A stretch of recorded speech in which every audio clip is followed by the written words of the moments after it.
హైదరాబాద్ లో నైట్ 11 దాటితే ఎక్కడ చూసినా హోటల్స్ అండ్ షాప్స్ క్లోజ్ అయిపోతున్నాయి. దీంతో నైట్ టైం ఫుడ్ ఎంజాయ్ చేయాలి లేదా సిటీ లైట్స్ లో నైట్ మొత్తం బైక్ల మీద తిరుగుతూ ఫుడ్ ఎక్స్ప్లోర్ చేద్దామనే వారికి బ్రేక్ పడినట్లయింది. మెట్రో సిటీస్ లో నైట్ లైఫ్ లేక ఫుడ్ లేక మా బ్యాచిలర్స్ పొట్ట మీద కొట్టడం మీకు న్యాయమైన అధ్యక్ష అంటూ కొంతమంది క్వశ్చన్ చేస్తున్నారు. అయితే దీనికి ఆన్సర్ 100% న్యాయమే. ఎందుకంటే డ్రగ్స్ ఈ పేరు తెలంగాణ రాష్ట్రంలో వినిపించకుండా చేసేందుకు గవర్నమెంట్ ఫుల్ యాక్షన్ ప్లాన్ తో రంగంలోకి దిగిపోయింది. ఇందుకోసం కన్సర్న్ టీమ్స్ లో స్టాఫ్ ను పెంచి లేటెస్ట్ టెక్నాలజీ కూడా అందుబాటులోకి తీసుకొచ్చింది. డ్రగ్స్ కేసులో ఎంతటి వారు ఉన్నా వదలొద్దని పోలీసులు యాంటీ నార్కోటిక్స్ డిపార్ట్మెంట్ కు ఫుల్ పర్మిషన్ ఇచ్చింది. దీంతో యువత భవితను మత్తు నుంచి కాపాడేందుకు 24/7 ఈ టీమ్స్ వర్క్ చేస్తున్నాయి. ఇంతకు ముందుకు లాగా అందరినీ అదుపులోకి తీసుకొని తర్వాతి రోజు టెస్టులు చేయడం, నోటీసులు ఇవ్వడం లాంటివి కాకుండా నిమిషాల్లో అక్కడే డ్రగ్స్ పాజిటివ్ ఆర్ నెగిటివ్ అనేది తేల్చేస్తున్నారు. ఇందుకోసం అత్యాధునిక టెక్నాలజీ టెస్ట్ చేస్తున్నారు.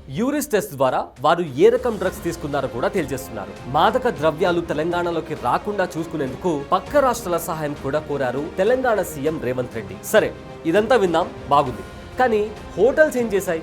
ఎందుకు క్లోజ్ చేస్తున్నారు అంటే టు బ్రేక్ ది చైన్. ఈ డ్రగ్ పెడ్లర్స్ ఎక్కువగా క్రౌడ్ ఉన్న హోటల్స్ దగ్గర, డీజే వెహికల్స్ దగ్గర లేదా ఓవర్ క్రౌడెడ్ ప్లేసెస్ లో కామన్ పీపుల్ తో కలిసి డ్రగ్స్ సప్లై చేస్తూ ఉంటారు. సో ఆ చైన్ ని బ్రేక్ చేయాలి అంటే హోటల్స్ ఇంకా షాప్స్ ని కూడా క్లోజ్ చేయాల్సిన అవసరం ఎంతైనా ఉంది. ఒక్కసారి ఈ క్లిప్ చూడండి. డ్రగ్స్ డోస్ ఎక్కువగా అయినందుకు పంజాబ్ లో కొంతమంది జాంబీస్ లాగా బిహేవ్ చేస్తున్నారు అంటూ ఒక వీడియో లాస్ట్ 1 వీక్ నుంచి తెగ వైరల్ అవుతుంది. నిజానికి వాళ్ళు జాంబీస్ లాగా మారలేదు, కానీ డ్రగ్స్ ఓవర్ డోస్ కారణంగా వాళ్ళు అలా బిహేవ్ చేస్తున్నారు అన్నది మాత్రం నిజం. సో ఇలాంటి సిచ్యువేషన్స్ మన స్టేట్ లో రాకుండా ఉండాలి అంటే మనం యాజ్ ఇండివిజువల్స్ గవర్నమెంట్ కి ఖచ్చితంగా సహకరించాలి. మీకు తెలిసి ఎవరైనా డ్రగ్స్ అమ్మడం కానీ కొనడం కానీ లేదా వాడుతున్నట్లు మీకు తెలిసినట్లయితే వెంటనే ఆ ఇన్ఫర్మేషన్ స్క్రీన్ పైన కనిపిస్తున్న నంబర్ 8712671111 అనే నంబర్ కి కాల్ చేసి తెలంగాణ యాంటీ నార్కోటిక్స్ బ్యూరోకి తెలియజేయండి. మీ ఐడెంటిటీ సీక్రెట్ గా ఉంచుతారు. డ్రగ్స్ రహిత సమాజమే లక్ష్యంగా సాగుతున్న మన తెలంగాణ ప్రభుత్వ సంకల్పంలో